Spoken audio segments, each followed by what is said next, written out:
ఏమిటి వాంతులు చేసుకుంటున్నావు? ఏమైంది? ఏమైంది?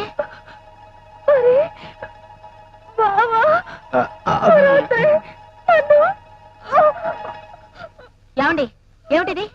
నేను ఊరికెళ్తే మీరు హోటల్ తిండి తినలేరని, మీ ఆరోగ్యం పాడవుతుందని మా చెల్లెల్ని ఇక్కడ ఉంచెళ్తే దాని జీవితం నాశనం చేస్తారా? ఏం చేయమంటావు?